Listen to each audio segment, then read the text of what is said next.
good afternoon or good evening, depending, I guess, on where you're at. So welcome back to the live stream. It's been a minute since we've been doing the live streams. Now we're just into the first week of January, I guess, second week. Yeah, third week, I guess, technically. So it's time to get these going again in. I know there's a lot of people kind of getting ready to start planning their trip for this year and for next. And so I want to make sure that we're helping you guys do that. So just kind of poking around on the website right now so that you guys can get a feel for where everything's at on our website. We'll also kind of look at the map. We'll talk about flights. We'll talk about camera gear. Somebody asked specifically about that not too long ago. So we'll kind of touch on gear. And that's basically it.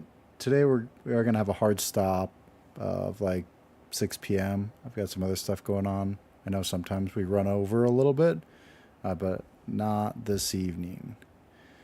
So let me fix something with my sound real quick.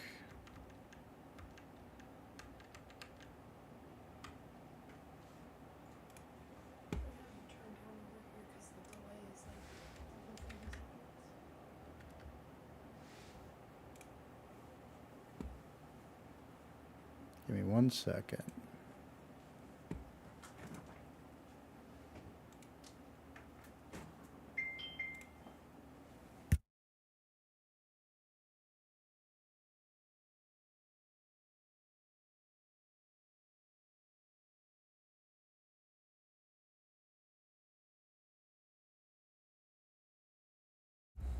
All right.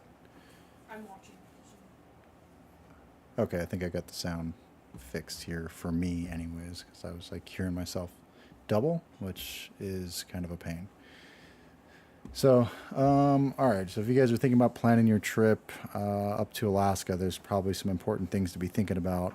I did do kind of a tutorial video on YouTube, kind of outlining like all the different, the way that I would be thinking about when to start booking these things. If you are just now starting to think about booking stuff in Alaska, I would hurry. I would probably, it's probably, well, they're still open there, so they're a couple hours behind. So I would probably get on the phone and do that right now, or email whatever companies you're looking to use for some of your tours, or if it's lodging. I wouldn't wait very long. You're probably already late to doing a lot of that, and so I wouldn't be waiting any longer to make that happen. I would be trying to do that as soon as possible. So that's probably the first thing, and I did like it's like a 10-minute video on kind of, depending on what their reviews look like and the price and, availability, when to book those trips. For the most part, we really want to be thinking about booking stuff maybe 12 to 18 months ahead of time. Now, 6 months is definitely going to be on the short end of what's normal for Alaska. There's just not that many operators, and it's very popular. And so it becomes a challenge if we're late to book stuff. So you got to be thinking about that stuff way before January. But if we're in January now and you're traveling in July or August, it's definitely time to do that. If you wait any longer, there's a good chance they're not going to have availability, especially if you're thinking about July or August as your travel months. If you're like on the edge of September, beware. Some of that stuff does close. It starts to get pretty cold and the weather starts to get less favorable further into the fall that you get. And then June's kind of a little early, so you'd be okay if that's what you're looking for, depending on what you're looking to do. But if it's a July or August date, it's definitely time to make that happen. You don't want to be waiting any longer than maybe you already have. So be thinking about that. I am monitoring chats both on Facebook and YouTube, and I've got help as well. So if you guys have any questions or want to know something specific, go ahead and just type that in there. And then there is like a 15 to 30 second delay. So I'll probably gloss over it when you type it, but I will see it and I'll get back to it once I see it come through on the chat. So let's see what else I think is important. If you haven't booked flights for Alaska this coming summer, it's definitely time. If you're coming to King Salmon specifically, they're not going to get any cheaper if you wait any longer, so you're going to want to do that soon. I would not wait. They're not going to get any less expensive. So go ahead and do that as soon as you know what dates you're traveling for. Other things that are important, I did see some questions come up recently in some emails talking about September specifically. Every year we get people who are trying to push it further into September. If that's the only thing that you're doing, it's probably not a big deal. But if it's part of a bigger Alaska trip, be aware that in September is when a lot of other stuff starts to close. So if you're trying to do other things in other parts of Alaska, just be aware that there's not going to be as many operators, or that there might be less availability the further into the season that you get. So just keep that in mind. What else have I seen recently? Well, I've seen a huge uptick in people trying to visit Brooks in July. So I would say we've probably had more inquiries for July of 25 than we've had for any other year before. And I'm sure that the Lodge Lottery for 26 is going to be equally busy. And so if you're thinking about traveling in 26, whether you won the lottery or you didn't, which most of you will be notified from Bristol Adventures or Katmai Land, whoever's doing it, over the next 45 days or so. If you have not been selected by the end of February and you're not high up on the list, but you want to go, it's probably time. We already have people booking January stuff for next July, this January, whether they win it or not. So if you're thinking about visiting Brooks over the next year or so, or even if it's next summer of 2026, I would advise you to start making those plans, ask the questions, come up with a rough itinerary, even if you're not ready to book right away, because typically by July of this coming year, we'll be basically booked out for July of the next year. So we don't want to wait too long to do that. And I will put the link to that YouTube video in the chat. So if you guys want to go watch the YouTube video on, my recommendations on how I would book the Alaska trip, I will put that link so that you guys can watch it down below. Give me 1 second. I'll grab that for you guys. I must have uploaded it to the other channel. Let's see.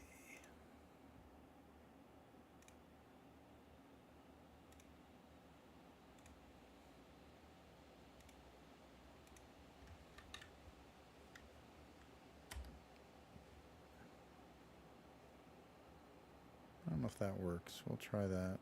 See if it shows up there. And then if you are watching from YouTube on the Katmai Adventure Show channel, you can just go to the channel's videos, and it's, I think, probably the only one on there right now besides the live streams. So if you want to click it from there, you can do that if you're watching from YouTube. Let's see, what else should we talk about? Again, if anybody's got any questions about anything gear related or otherwise, happy to answer those questions now. So just feel free to drop them in there whenever. If anybody here is new, is anybody here new to Brooks or Alaska? Can I point anything out for you guys? So here's kind of a big map overview of all of Alaska. So almost everybody's familiar with Anchorage, even if they might not know exactly where it's at. So it's considered South Central Alaska. This area here is the Kenai Peninsula, which is very popular with tourists and residents. But King Salmon is over here. It's about 280 miles southwest of Anchorage. So if you have not been there or are thinking about getting there, please be aware that you cannot drive. You have to fly. So you'll fly from Anchorage to King Salmon. There's a couple options, but Alaska Airlines would be my recommendation for flying down to King Salmon. And then from King Salmon puts you about 30 miles from Brooks Falls. Boat or airplane are going to be the only two ways to get there. I guess you could walk, but you'd also have to swim across the river. And then once you're on the other side, then you could walk. But it would be a long, challenging walk. So that's kind of where that's at. If you guys are looking to do some more reading in your spare time and you go to katmaibnb.com, we do have a blog where we post other content, and you can come read about a bunch of different stuff, like visiting Brooks Falls in August. Here's a whole travel guide on how to get to Katmai. Here's basically the article version of that last video that I made about when to plan your trip. So you can find that here, how to get to King Salmon, or from King Salmon to Katmai, and got an article on best time for bear viewing, and I have to be honest with you, I haven't been doing a great job of posting new content in here. But there's only so many questions I can answer about this. But all those are pretty much accurate, other than maybe some pricing for forever. So you guys can read those whenever. So if you want to read about other things that we do and things to do in Katmai, here's a list of basically what's available. We do get a lot of people who come to King Salmon thinking that there's going to be some stuff to do, and there's really not. What I think people picture being available there is something like, I don't know, let's go to, what would be a good example? So like, let's go to Palmer. So like, this is what I picture people think is there. And it's just, it's not. Let's go, just drop down here somewhere. Like, I think people picture something like this in King Salmon. I don't even know, you know, like there's some shops and some buildings. And so this is Palmer, Alaska, which is small, but it's not that small, you know, and there's like this little main street over here with some shops and stuff. Okay, so that's, but to be honest with you, King Salmon doesn't look anything like that. Not even close. So I will, let's see. Looks like there might have been a pin down here. So we can get a street view. This is King Salmon. This building got repainted recently, so it's black now instead of mismatched colors. It's a visitor center. It's definitely time for the Alaska Air building to get repainted. I'm sure they'll love that I'm doing this. And that's it, guys. And then down there, there's a grocery store at the far end. It's blurry. And there's a Wells Fargo in this big building here. And that's basically it. So don't come to King Salmon expecting there to be much to do. There is a restaurant here in King Salmon called the Sockeye Saloon, which is, I mean, for being in the middle of nowhere, is pretty decent. But just don't come to King Salmon expecting there to be a bunch of like shopping and other things to do. So this is looking over the Naknek River. This is a big lodge that's there. If it's in your budget, I would recommend it. If it's not, there are other options. So that's basically what I would, just keep that in mind if you're traveling to King Salmon, that it really isn't all that big or that popular for things besides bear viewing and fishing. So don't come there expecting to do a whole lot more besides those two things. So that's kind of what I've got on that. If you guys are, is anybody booked flights that's watching this, or anybody coming this year to King Salmon or to Brooks Camp? Anybody get lodge dates? Give you guys a second to catch up as far as the lag is going.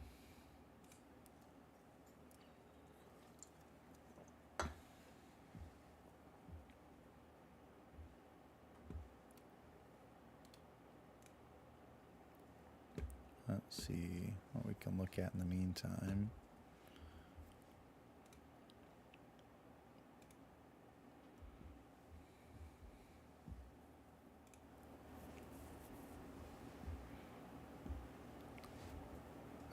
Hey Rick, yeah, I think that's gonna work out. I apologize, I haven't got. I've had a busy day. I'm just now getting time to do something else here. I don't think it should be a problem, Rick. So I will get that email to you. We're just gonna work out the schedule as far as going to Brooks Camp with you those couple days. I did see your email asking about if the wildlife viewing tour will work on your arrival day. The answer to that is yes.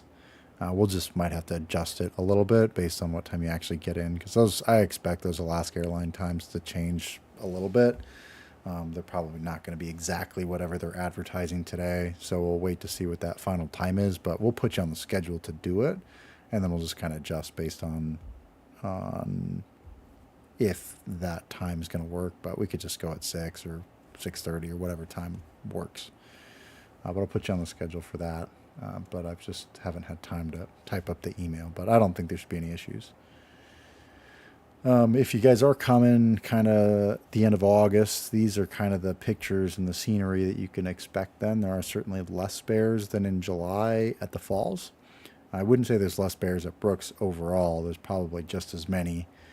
for the most part, that just happen to be in other locations, but you can still get a good, bear at the waterfall shot. This is one of those pictures. I forget exactly how to look at the data info in here.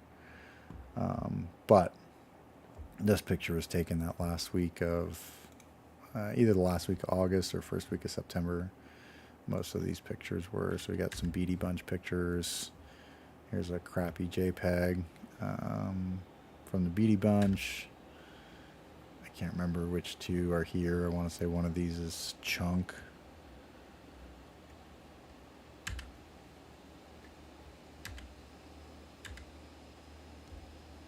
So, you guys got questions? Is anybody going up there primarily for photography? You guys got gear questions? Have you been before?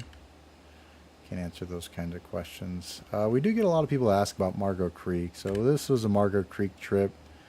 We're just outside of the mouth of the river there.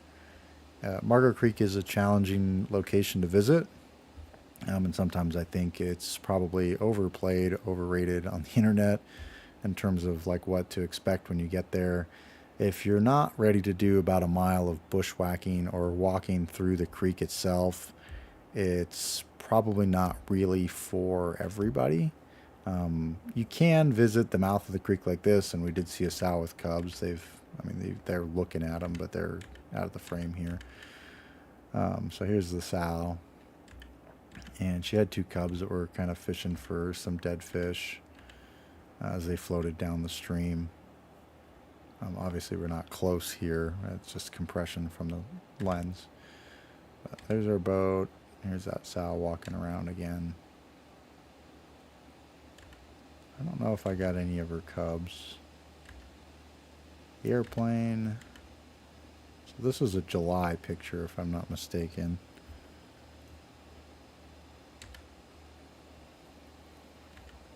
I'm just kind of showing you guys some pictures so you kind of, know what to expect. So these are sockeye salmon here jumping the falls. I'm not great at bear identification. I'm sure there's people watching who are probably better than I am, or even if they're watching later. I really like that one. This was a good one.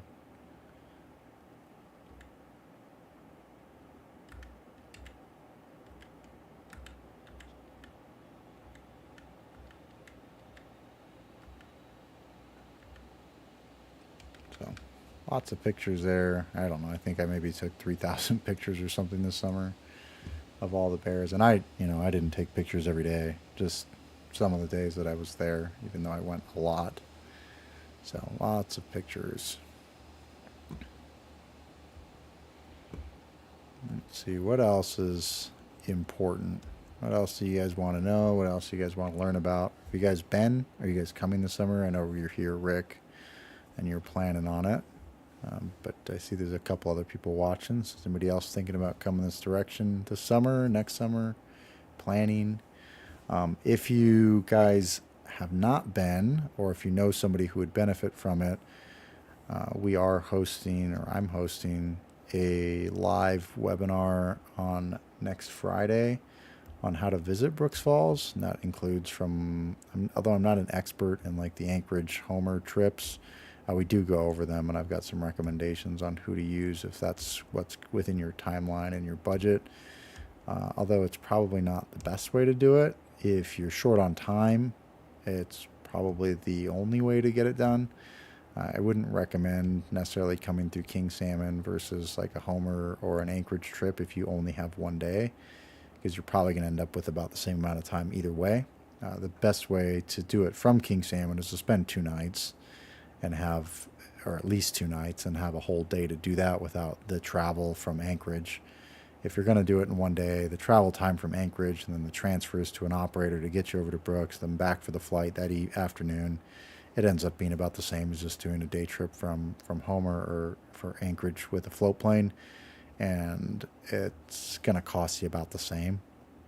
So if all you have is 1 6-hour day to visit Katmai or Brooks Camp, and you're coming from Anchorage or Homer, then it's probably just better to do it directly from one of those locations. I know Anchorage Arrow has like I guess I could be specific and kind of nerdy here, but they've got a turbine caravan that's pretty quick for getting down into Brooks from Anchorage, but it's about, I want to say they're maybe 12 to 1500 a person. I'm not exactly sure what their pricing is this year, which is about the same as Katmai Air. I know Barrel Air and Beluga Air also come out of Homer. Again, similar pricing, and you're going to get about 6 hours at Brooks. We go over all that stuff in the webinar. I can post a link if you guys want to share it with anybody, or you could share it in the Katmai group or wherever. If it's helpful, then we appreciate if you pass that along. It's not a sales pitch. It's just like this. It's just a conversation, and we can kind of talk about helping people get educated on how to visit Brooks and when to do it. So I really appreciate that if you guys can share that kind of stuff. Does anybody have a question about gear, camera lenses, focal lengths, what to wear, what to bring? We can talk about that stuff. Let me switch back to our Chrome here. Let's turn this off. We'll switch back.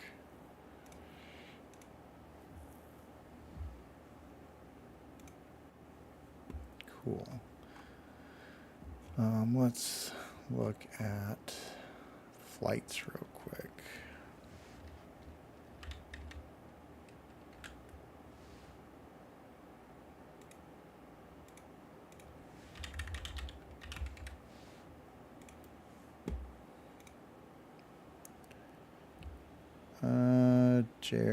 Answering your question here, Jerry.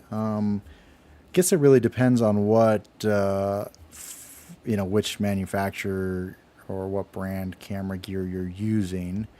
But for most of these shots, and let's switch back to Lightroom here real quick.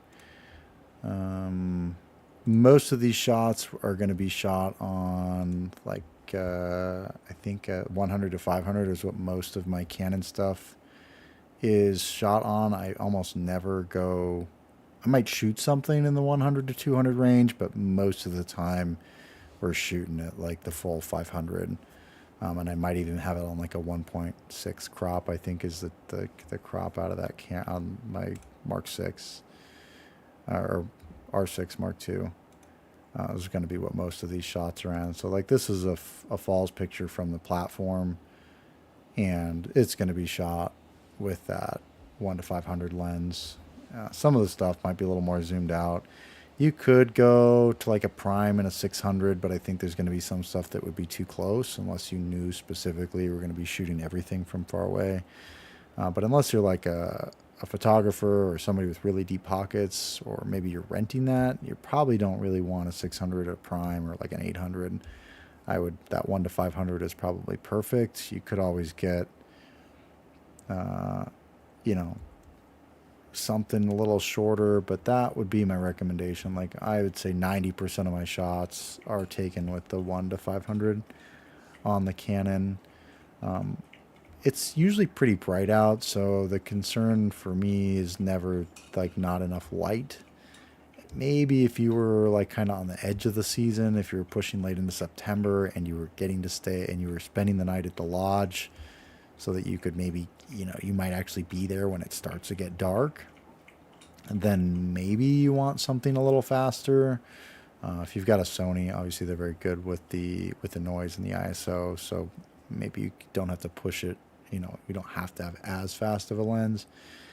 But like that's a variable aperture on the 1 to 500. I've got an f4. Most of the time I'm stopping down anyways, just to get everything in focus when I'm taking these. So I don't usually shoot that wide open anyways. So I don't know that it would matter if you had something that was faster than just variable aperture lens. That's what I would shoot with, and I'll show you what I would use here in case anybody's not familiar. And I know there's probably some terms here that might be unfamiliar to people.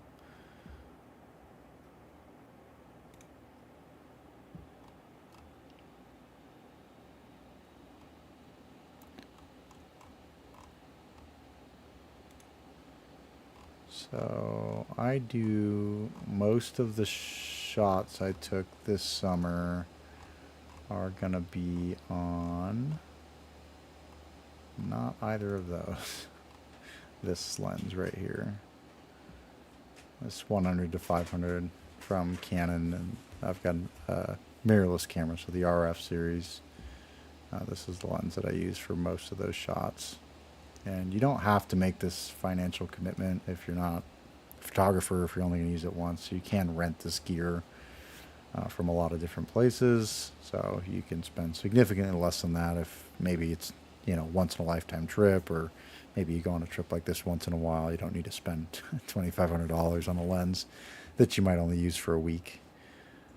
So that would be my recommendation. If I had to pick something that was maybe a little more budget friendly and still be okay at Brooks, this 1 to 400 honestly is probably not a bad lens. I have not used this lens personally, so I can't tell you for sure, but it's, you know, I would imagine that this focal range is probably going to be just as good.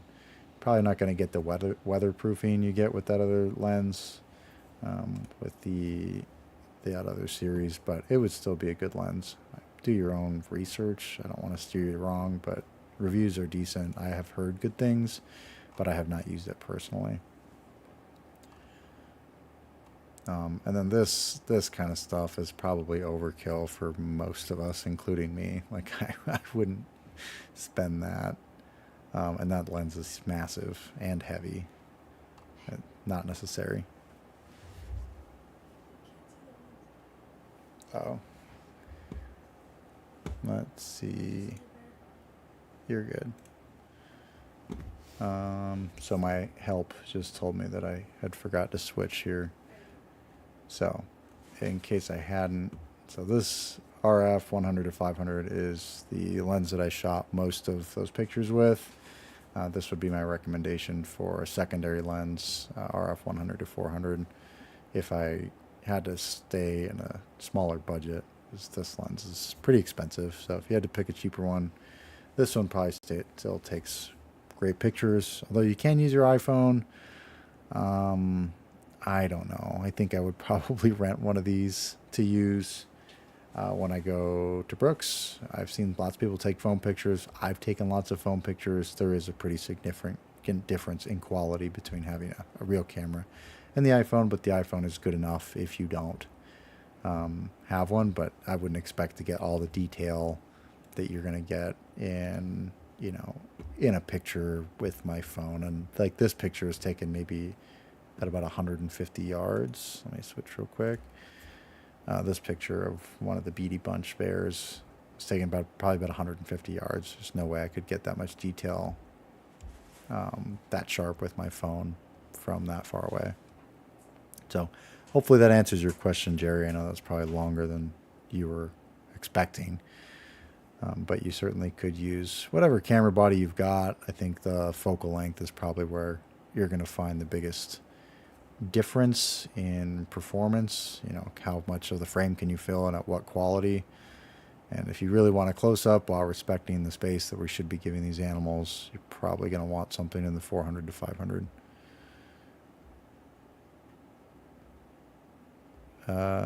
I would agree with you there, Rick. That is a really good lens. It's a lot of versatility. But yeah, the 100 to 500 will be nice, I think. So I think that that's probably a good choice. But 60 to 600 gives you a lot of options, that's for sure. I did carry two lenses, but I found that I don't, unless I was doing a landscape from somewhere, I never really even used anything under 100. And even with the landscapes, because the distance is so great in most cases, I never even, you know, really even got a chance to use it that wide. I think I've got one landscape in here. So like I took this shot here. So this is Brooks Bay looking back towards the mountains to the, what direction would that be? Like northeast across the bay there. And so it's, yeah, and even this I think was taken with something pretty long. Let's see. Yeah, so even this focal length was at 145 on that 1 to 500. So just to get some of that compression there. So even, you know, I've shot stuff real wide, you know, like a 16 millimeter, but the stuff here is so big, those mountains would look so far away if I shot that wide. What else did I get? I've got some more pictures in here. No tripod at the platform, Jerry. It's got to be a monopod. I've seen some people get away with, and I'll show you what they got away with here. But I would not count on this. But I've seen some people get away with something like this. Let me see if I can make it a little bigger. I don't need the Manfrotto, but I'll just use this as the example. I've seen some people get away with this style of monopod that's got the feet down there at the bottom. I suspect you want to shoot maybe with the heavy lens. I never bothered with the monopod. If you were going to do a long exposure and you've got good in-body stabilization, you can probably get away with it. I know I have a couple of long exposure shots, and I wouldn't say they're perfect, you know, and they were all handheld, or I've rested on the railing. Definitely keep it strapped around your neck if you're going to do that, but I know I've got some in here, some smooth water. Let's see if I can find it. So like that one's, hey Sherry, no worries. Hi Rebecca. So we were talking to Jerry. So you can still get a shot like this handheld. It's probably not perfectly sharp. This one you can kind of tell. Well, I don't know if on the stream you can tell. Let me pull them up. So this shot I took here, I think it's gully here on the falls. So it's not completely sharp. You can see I shook a little bit. This one's better. He's pretty sharp here. And again, all this is handheld or either just leaning against the railing. I don't typically, especially when I'm guiding, I've just got my camera. I'm not bringing the whole tripod and all that stuff with me. But you may be able to get away with, let me switch back because Jerry was asking if you can use tripod on the waterfall platform. You may not, but I have seen some people get away with that. And you can switch, you can take that base off and be a true monopod. So if you get busted, but yeah, a tripod just takes up so much space, especially at the height that people are using them. They're like extended all of the way. And so that's why they don't, if you have 40 people out there with tripods, well, now there's room for basically 20, which is why they want monopods only. But I would say that most of the time, let me switch back to Lightroom and you guys can see I'll bring up what I was actually shooting at. So let's, like this picture is, I would consider pretty sharp. I think a lot of these are JPEGs on here because I don't usually offload them all. So 1/2000th of a second, 300 millimeters is what it was shot at. The ISO is cranked up here though because I'm zoomed in pretty far. So I shot at 8000 ISO. It's a 7.1 aperture or stop. So that's what I shot that picture at. This one is at 300. This one's a little bit wider with a decent shutter speed. So that's kind of where I'm at. Thanks, Jerry. Yeah, I'm not you guys are the real photographers, Jerry, but thanks. I just thought it would be a cool shot to try and get. And again, I'm shooting these these are all freehand because one of the questions was, can you use a tripod on the platform? So a lot of these are freehand for me. If you're coming there for the purpose of photography, definitely bring your monopod. You can lean against the railing, and that's where a lot of times I would just set these up, but it does make it, like if the bear is kind of close to the fall platform, angling the camera down to see them and trying to use the railing as your support is not the best option. I do have some other pictures in here further back from the season that I haven't shared on the live streams before. A lot of these are unedited, and some of them are even a little overexposed.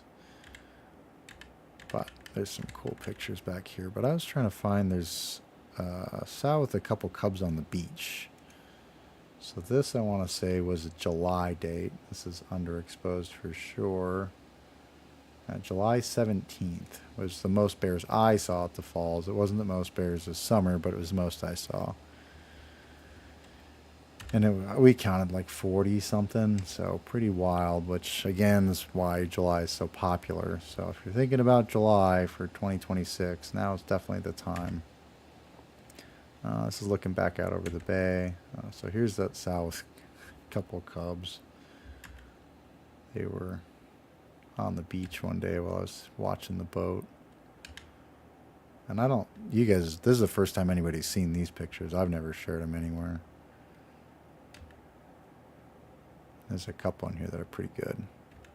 So the falls is, a lot of people ask if the only place to see bears is at the waterfall. That's not necessarily true.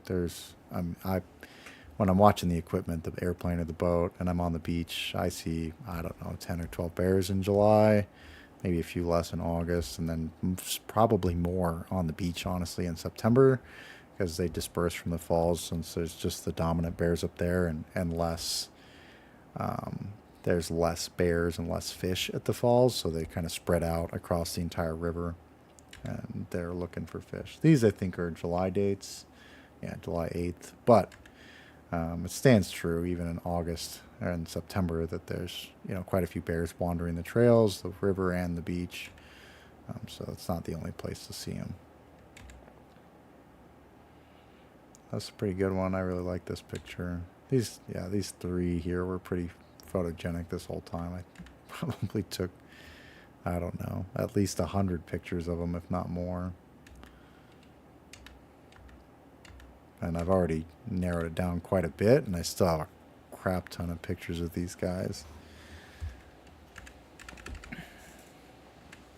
Some of these aren't edited yet. This was one of those bears that got emancipated this summer.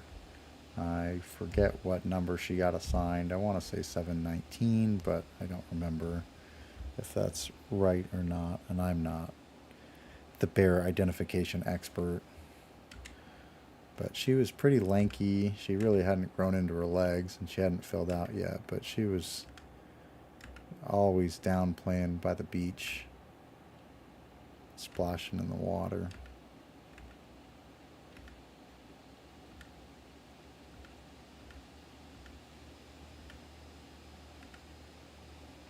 Thanks, Denise.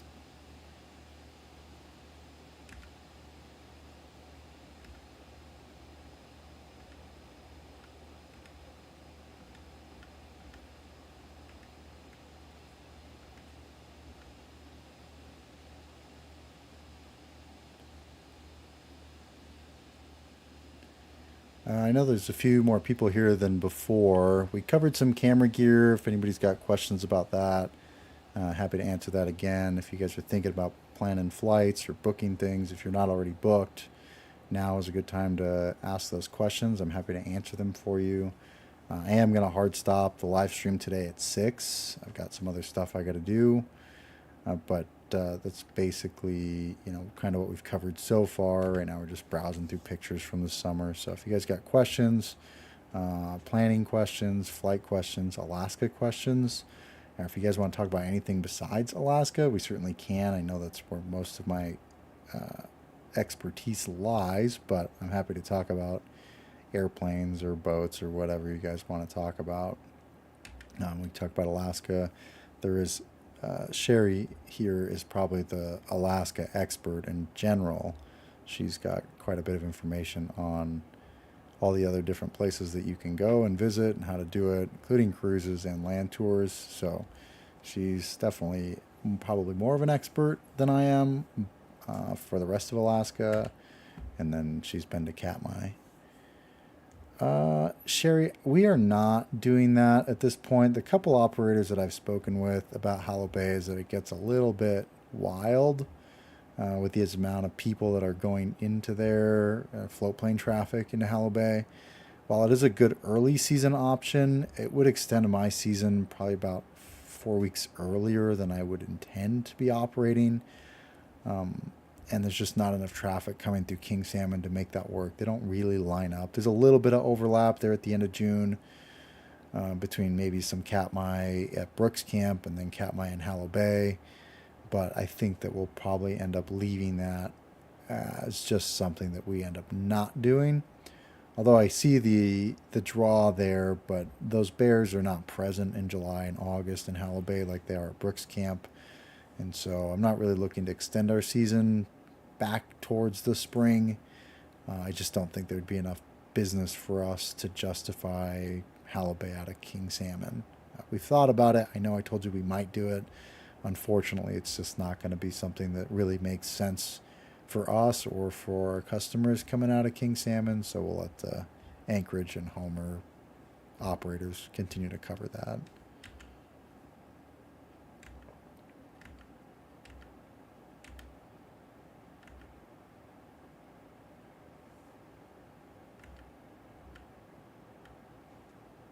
So I'm starting to get back into some pretty early season stuff here in terms of these pictures. So like this is a July 3rd picture, and so the bears, their coats will be a little lighter and they won't have as much fur. People have told me that this is hedgy whenever it catches up. I don't know, and I don't think that's its official name. I forget what number she got, but that's what they've told me.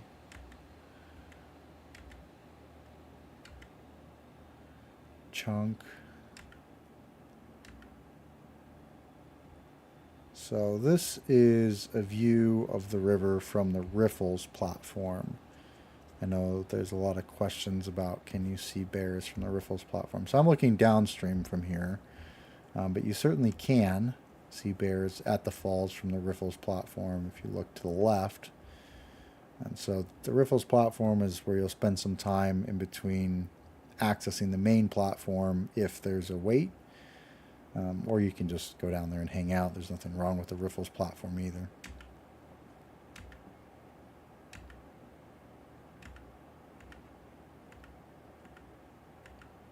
So these two are a little early. I don't think I saw her catch any fish on the 3rd. And each season is a little bit different, so it really just kind of depends on, what the run's like. This shot is hard to get when the platform is being policed, because this is actually pretty far back. As you walk up to the main platform, there's some trees where you can, if the bears are positioned correctly, the trees kind of frame up the picture. But you're not allowed to stop on the walkway, so you got to be ready and you got to hope that the bears are where they need to be. And if you're there kind of in off hours when the MPS isn't policing the platform, it's a little easier. But you shouldn't spend any time on the walkways. The bears are not accustomed to people being there. That's why they ask you to keep moving. So if you can snap a quick picture and then keep moving is what we're supposed to be doing. This one looks like it's just out of focus in general. This is, again, July 3rd, which was really kind of the first few days that we were seeing bears consistently there at Brooks. This is a good one. So it's basically when you should expect to start seeing bears that first week of July. It's why a lot of people call us and ask if they should be visiting or if they should visit in June. Maybe the last week of June, but before the 20th, the 21st of June, we don't operate because it is just too risky in terms of what the quality of the trip will be like. So I typically don't allow my business to take people to Brooks Camp before then, just because it's just not worth it in most cases. We'd be lucky if we see one, but we're not going to see 5 or 6 bears, which is kind of the experience that people are expecting to have, at least on kind of the minimum there on the short end. But really, we're looking for more bears than that when we're visiting Brooks. A chance at 1 bear is not really what we're hoping for. So that's why we don't operate in June. But from that first week of July, last week of June, all the way through September, obviously it is Mother Nature and you can't guarantee anything, but it's about as close as it's going to get. I just want to back up and see if we can find like a June 1 picture, or last week of June picture. Here's July 1st. Some people fishing. Oh yeah, here's... I don't think I've shared this picture with anybody either when it gets there. This is the Beatty Bunch.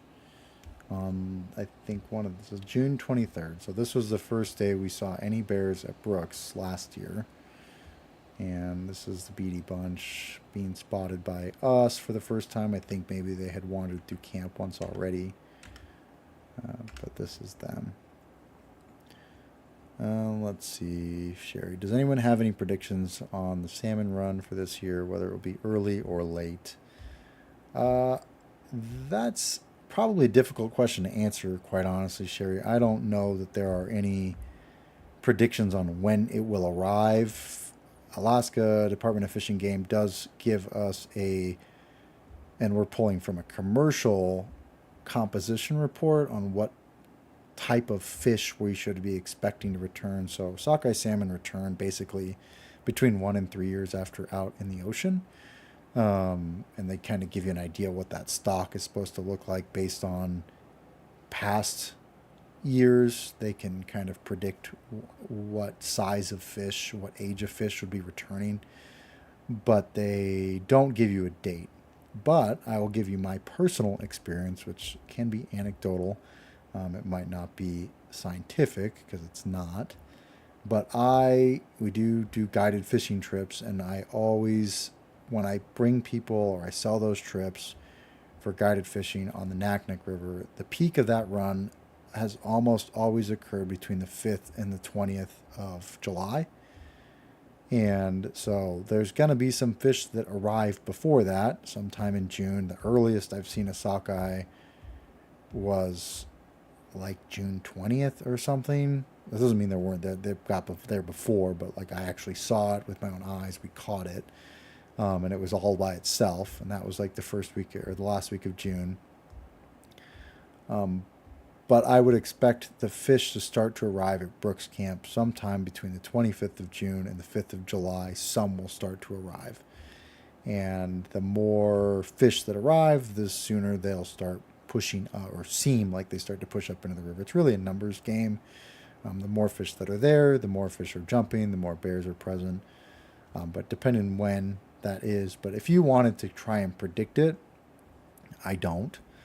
But when I'm giving people advice on when they should book their trip for fishing specifically, that's the 5th through the 15th, which correlates well because it takes the fish, I would say, between 3 and 4 days to make it to Brooks Camp, and then another day to jump the falls if they're one of the fish that do that.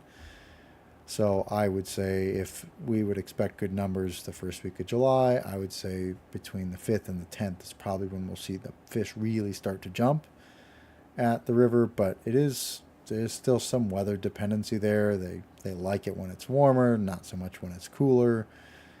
The water temperature can impact when those fish feel like it's time to push into the stream and actually start to get ready to spawn, or they could just stack up at the mouth of the river. But at some point they move. 24 hours, typically you're going to see pretty significant change from fish arriving to pushing upriver. And as the run kind of gets going, there'll be waves. There's not an on-off switch for the fish. So you might see a big push of 20 or 30,000 fish that swim through the Naknek. Some of those are going to Brooks, so you'll see an influx of fish. But the next wave might be 3 or 4 days behind, so you might end up with no fish in the Brooks River as those first few thousand push up and jump the falls, or just push up into where you can't see them between the two platforms, and then they're present, but they might not be jumping. There is a lot of, because I watched that Facebook page, the Katmai National Park Brooks Falls Facebook page. It's I think it's a private group now, but it's not run by the park. And I see a lot of like the fish were late. There was less fish. There is some bad information that goes on there, as well as some of the fishing pages. If you're scientific about it, you can see the amount of fish that return each year. 2019, 2020, and 2021 were outlier years in terms of returns. They were pretty disproportionate to what was the average. The bay as a whole, so all of Bristol Bay, which comprised of like 5 or 6 different rivers, saw returns those years of like 70 million, which is basically double the average. And those were the years where people were like, oh, and then going into 22, 23, 24, people say stuff like, oh, the salmon run was not as good. And if you go look at the 24 average was 24 or roughly 35 million fish, which was just either slightly below or slightly above the like historical 20-year average. So the fish that we saw return last year to Brooks River was basically normal. But because people have this tendency, humans have a tendency to forget what last year was like or the year before. But if you go look at like the printed historical data, you're like, oh, that's basically what we should expect. The Naknek River typically gets between 1.5 to 2 million sockeyes, kind of the high end, with like 800,000 being the low end escapement goal. And last year we got like 1.2 million or something before they stopped counting. So basically right in the middle of what we would expect. And some of those 1.2 million fish that swim up the Naknek go to Brooks. And I don't know that they count the fish going to Brooks. I've never seen anyone count. I've never seen an official number. There's probably a guess. But that's kind of, where you can expect. If the number on the Naknek is low, then the number for the Brooks is probably going to be low. And you can kind of extrapolate from the Bay number as a whole what you could expect in terms of seeing fish land at Brooks Camp.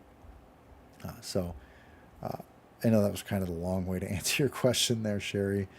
But I would expect those fish to arrive sometime that first week of July, and they'll be present all the way until they die sometime at the end of September. So that would kind of be my expectation there. So this was the very first bear that I saw this year, and it's 747. And I did get a picture of him framed through those trees. And this was June 22nd, so I take it back. We went on June 21st, and unfortunately, that was the only day we didn't see any bears. But I have a picture of 747 just hanging out in the falls. There certainly weren't any fish for him to catch, but he was ready to give it a shot, and he basically camped out at the falls all summer till late into the fall. So yeah, this is 747 there at the falls. These are cool. Not great ones, but I like them. And all of these were taken from the kind of the far end of the platform near the walkway. There's some people getting some early fishing in. There are brooks. So we are going to wrap up here in about 5 minutes. So if there are any questions, now would be a good time to ask them. And then, like I mentioned before, we will have the webinar next Friday. If anyone would like to join that, I will provide the link so you can get signed up for that. Let me see here. I'll get you guys the link for the webinar. If you're looking to plan your trip to Brooks, this is a good opportunity to kind of get an overview of how it works. When to book, flights, distances, travel times. That's the kind of stuff we cover in the webinar. This is a little less formal, and we just talk about whatever. But I will put the webinar link here. You can also sign up if you're on that Katmai Brooks Falls Facebook page. They allow us to post that link there, so you could sign up there as well. So I will go ahead and post that link. Give it a second just to show up. You also can schedule time with me if you want to have one-on-one conversation about something. It could be anything, whatever it is that you guys want to talk about. If it's gear, if it's trip planning, if it's making a reservation. There is a link on that link tree, which I will share that as well, so that you guys, a lot of you probably got there. It's from the email. You can go here and find my schedule and set some time up with me if you want to have one-on-one conversation about something that's maybe not for the public chat. And we can have a conversation about Brooks, about visiting Brooks, or whatever it is that you need. So if you go to that link tree, and I will show it, so instead of just telling you, so that you can see where that's at. So if you follow that second link there, it will bring you to a page like this. If you're on the computer, it's a little smaller if you're on mobile. And this will, if you want to bookmark this, it'll always give you, it's got the YouTube live stream link, also the Facebook link. There is a trip guide to Katmai here. It's probably mostly updated. Some of the pricing might be inaccurate, but I'm pretty sure I uploaded the new one. So you can get that trip guide. If you want to visit the Katmai Adventure Co website, you can do that and then schedule a trip planning call. You come here to this bottom one and it will bring up a calendar where you can find some time to schedule some time with me. And basically, I'm available Monday through Friday, basically through the middle of the day, and you can sign up there. And then if you wanted to go to the trip guide, you'll go here, fill this out, hit submit, and it'll instantly take you to a page where that's kind of locked behind this wall here, and you can read through it. It's pretty lengthy. It's about, I want to say 4 or 5 pages in the PDF document. I do email it to you as well, so you can have it downloaded if you want. So you guys can check that out. Are there any questions? Thank you for that, Angelica. I appreciate the feedback.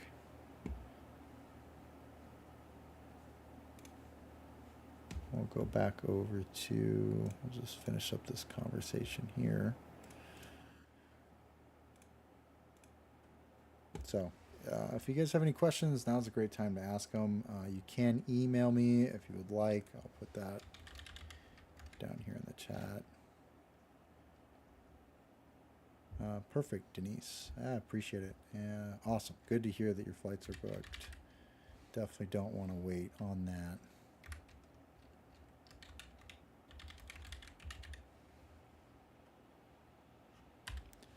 You're welcome, Sherry. I did put my email there in the chat. If you guys want to email me directly, you can do that. Of course, you can look us up online and send us an email to one of the reservation emails if you need something from the team.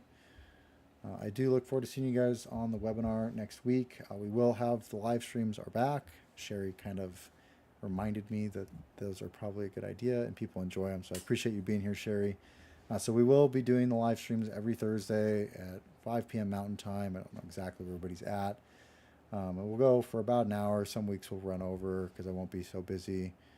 That is Sherry's email there. She put it in the chat. If you guys are looking for help with any of your Alaska travel plans, please feel free to reach out to her. She's really good. That's who we recommend for everybody. We've had a lot of happy clients that have used her for that. Perfect, Rebecca. So again, if you guys have any questions or anything comes up between now and next Thursday, feel free to shoot me an email or give us a call, and then we will do the live streams, which are just kind of fun. Travel, I know we've been kind of Alaska specific, but if you guys are looking to travel other places, love to hear about it. We've been to a few other places. I don't operate businesses anywhere besides Alaska, but I do want this to kind of be just a general conversation about whatever you guys want to talk about. It's just supposed to be fun. So each Thursday we'll have conversation about whatever is out there. Thank you, Rebecca. I'm sure Sherry really appreciates that, and it's good for to pass on information like that. So we'll see you guys next Thursday, and then if you're joining us for the webinar, we'll see you on Friday evening as well.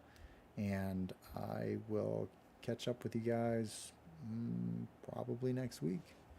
Thanks for coming by, and we'll see you guys later.